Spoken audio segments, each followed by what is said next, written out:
Oh my god, look at this shit. Let's see. IGN says 9.5 out of 10 for Going Home. Oh my god, how it's such a great game. Oh, let's go down here. What is this? Go Home's website. What? Get out of town. Go Home is the greatest video game love story ever told. No, it's not. It's not. The greatest love story ever told is Link and Zelda. Everyone knows this. Everybody. Don't even try me with that bullshit. But anyway, Go Home is a first-person adventure exploration video game developed and published by Fulbright. Set in the year 1995, the plot focuses on the exploration of a mansion in Portland, Oregon, and examining common household objects within the home. That's the main focus of the game.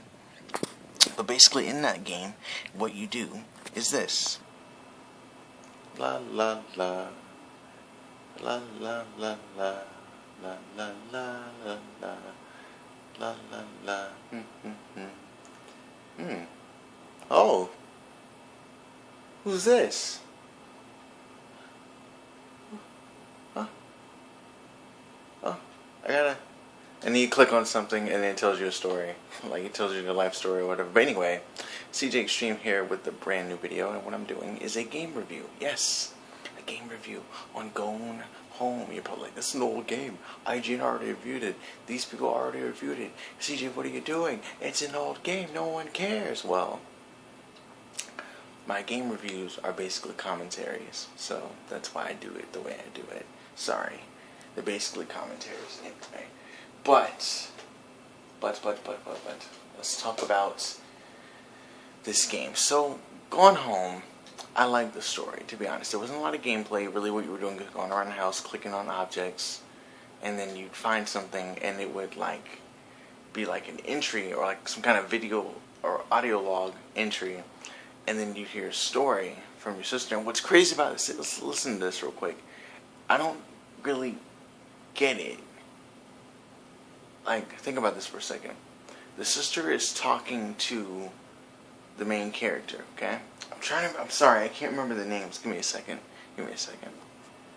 Okay, so it's Katie and her sister Sam. So you play as Katie, and Sam is basically talking to you throughout the game as you find random objects, and they pretty much just tell you her story and what was going on while Katie was away in, I believe, Paris, But anyway, regardless of that, I like the story. I'm being honest, completely honest here. The story was actually really riveting and great. It was refreshing because it was something new that I don't normally do. But it took 4 hours to beat the game. Regardless, though, still pretty damn fun, if you ask me. I think it was 4 or 3 hours for me, right? I did 2 streams of it. You can look them up on my channel. You can find them and then you can watch them. But yeah. It took a long time to find the objects, and really there was no indication of what object to look at or anything. Really what you should have done, or what I should have done, is just click on every fucking thing in there, in the house, everywhere, period, point blank. Just continuously click on everything until I get an audio thing. It was really difficult, and it took a long time for me to really get into the story because I didn't really know what was going on. I didn't understand what I was supposed to be doing, and it took a long time. But basically, the sister's telling a love story, as I read earlier, with this other chick. I don't remember her name. Hold on. Okay, so the friend's name was Lonnie. So Yolanda Lonnie De Soto. I didn't know that was her name, honestly. They called her Lonnie the entire time, but I guess the developers of the game revealed the actual name because it's a real life story.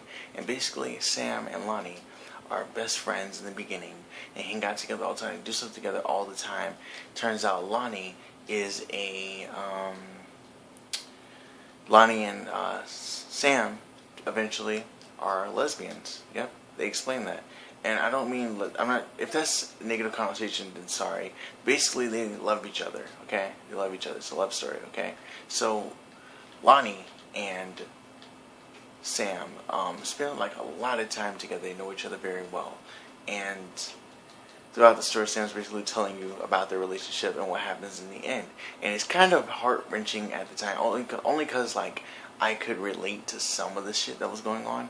I can't relate to being, attracted to the same sex, but I can relate to what was going on, being split up from your friend or whatever, and you really want to see them, but they gotta go do their own thing, you gotta kind of accept it. I talked about that in the playthrough, actually.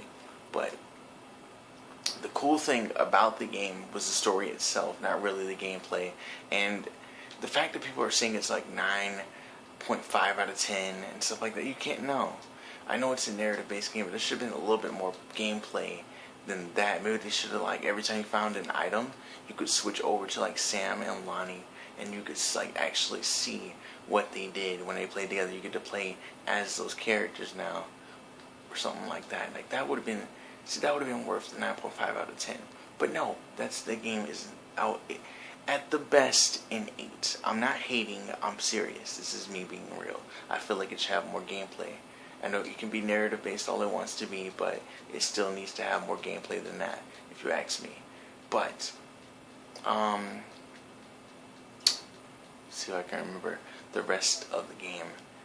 Okay, so yeah, what was difficult for me playing that game, probably the difficult part of it, was trying to find the items. Because again, no indication whatsoever of what the items were. But as you went through the house, there were like the items that led to other items, pretty much. So there was like a locker code, locker combo that you had to find, 2 halves of paper that you had to look for. There's a bunch of items that you pick up and don't mean dick, like they don't even matter. I think that what they did that for is to add some type of difficulty to the game, but it was really kind of pointless. Like, I shouldn't pick up every fucking binder, and then none of the binders matter, and there's like so many of them, but none of them really matter at all. There's erasers, you can pick up highlighters, you can pick up a bunch of stuff, dude. But you can also pick up items to find other items. So I guess it's okay in some regards. Like, you can pick up a pile of books, and then you'll find something that like your dad had hidden in a box. Like, he had like a magazine of like nudes and shit. So I thought that was pretty funny when I found that, you know. But regardless, though, the story was actually really good. So basically, Lonnie and Sam, when they get older, they actually start dating. And when Sam tries to explain that to the mom's not accepting, the dad's not accepting, and it's really bad for Sam. Like, I feel bad for her, and she had to deal with that, you know. And like, you know, just the parents should have been more accepting or whatever. But I still didn't play through, so I'm going to stop referencing it so much, because obviously I played the game. I'm going to review it. So continuing on with this, it's probably, I've never really played narrative-driven games, but that's probably the best one. Like, my favorite narrative-driven game that I've watched but not played is Heavy Rain. I really liked that game. That was like really good, how they had the interaction in the game, but I also had the story to go with it. You know, the quick time events. It was mostly quick time events, but that's all right because it had a good story to boot with it. So that game actually would have been worth a 9.5 out of 10. But basically, Go Home is like a really short game. There isn't much content to it other than the audio logs, and yeah. Like, I remember I went to the garage, and I didn't think there were any items to get other than like a piece of paper, and then I thought that was it. But then apparently, on the bike handle, there was a freaking hat, a soldier's hat, a military cap that I did not see at all. And there's like, I'm gonna die. There's like a bunch of items that you can find basically that lead to other places, stuff like that. And there was only 2 things in the garage, but I would have never known that. How was I supposed to know to grab that cap? So really, you're just scavenging for everything. And like, what's so weird about it is no one is home. Nobody. So how is Lonnie telling you the story? I don't get it. How is she telling you the story with every item that you find? That doesn't make any sense. You know what I mean? I could see it, like, the game should have been you playing as Sam. And then, like, Sam will be walking around with her sister, Katie, and then Sam will pick up the items, and every time she picks up an item, she flashes back to what happened, and she's telling her sister all this stuff. That's what it should have been, but it wasn't. There was, like, a bunch of unnecessary elements in the game that you didn't really need to know about, story elements. And one of them was about them winning, getting, inheritance from a dead, relative of theirs. It was, like, really old, but he was famous, actually.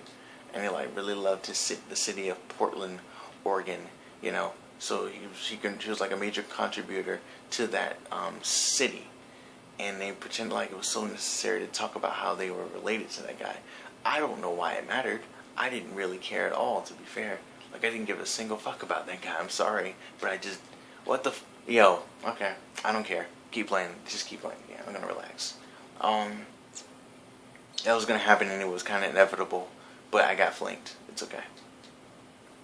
But anyway, to continue. I didn't want to do that. But anyway, to continue.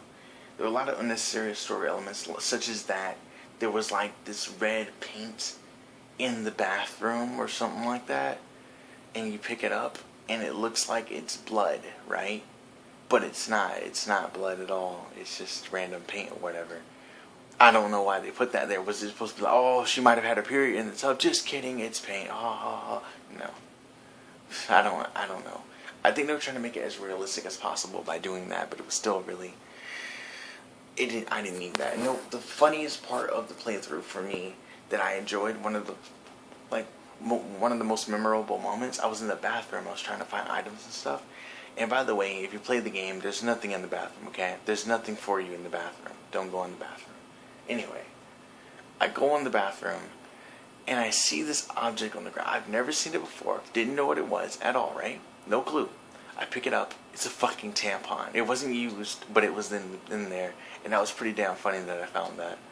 I thought it was pretty hilarious that I actually found something like that in the game. So that's pretty interesting. So there's some ups and downs in the game. There's not really issues in frame rate. The graphics are pretty good.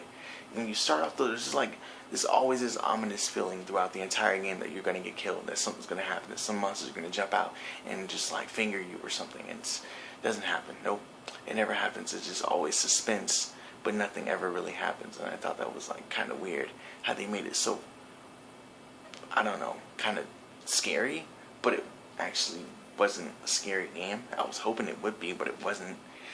And yeah, for the most part, I guess if I could rate the game, I'd give it an 8 for the most. I think that's all I could do, is give it an 8. There's nothing wrong with the gameplay, other than the fact that there's barely any real interactivity other than picking up objects. But like, everything else in the game is just like kind of unnecessary. The story is really good, kind of sad, but in the end you find out that they were to stay together. Basically, her friend Lonnie was going to go to the military to pursue her dream of being in the army, and she was going to go to basic training. Sam pretty sad about that because they spent so much time together. She didn't want her to go. She wanted to be with her forever. So there's a picture you see, and it looks like Sam's going to actually join the army as well. But I guess she was in Lonnie's ROTC class as well. I don't know. Maybe that's what it was. But it was really weird that they had that. And I thought she actually went to the military. I thought that's what she was doing. But no. So apparently, that didn't happen. What actually happened was that Lonnie went off to the military. And then she didn't go, actually, because she just loved Sam so much. So I thought that was a really cool story element. And then throughout the game, like, she knows to say, whatever you find, Katie, don't tell mom and dad. So I'm guessing mom and dad never knew that Sam went out with Lonnie, and that makes sense why she would hide that from them, because they weren't very accepting to it. But yeah, if you enjoyed this review, leave a like on the video. And yeah, I really wanted to do something. It's like 1 in the morning. I really wanted to record something of a commentary before I do one tomorrow. That's going to be actually probably really long, and probably one of my better commentaries too. It's going to be kind of funny. There's going to be some funny moments. There's going to be some great moments, stuff like that. And you're probably going to learn a lot about me that you didn't know, maybe. I don't know. But I think probably of the schools I've been to, or of the different places I've been in regards to like school, I think middle school is probably I had the most fun. I'm going to say I like high school more. I feel like I'm a better me in high school. In middle school, I don't think I was that great of a guy, but you'll learn about it in the next commentaries. Anyway, I'm sorry for coughing. I was drinking water. I haven't drunk any in a minute. And yeah, if you enjoyed the video, leave a like. As I said before, not subscribed already, subscribed. I know it's an old game review, but that's what I do. I do my own thing, okay? I'm sorry. I do my own thing. But yeah, I'm going to end the video once I end the race. By the way, there is a glitch in GTA, but I can't show it because GTA will take my video down, or Rockstar will take my video down. So no, not going to show you the glitch. All I can say is go to Los Angeles Customs, choose the matte color that you want, click on what is it called? Metallic, and immediately back out of it as soon as you click on it. Then go to your license plate, change it, or just change your license plate, and then go back and click on pearlescent, and then you can add a pearlescent to your matte color, which is exactly what I did. I'm gonna die. I didn't die. Fantastic. Thanks for watching.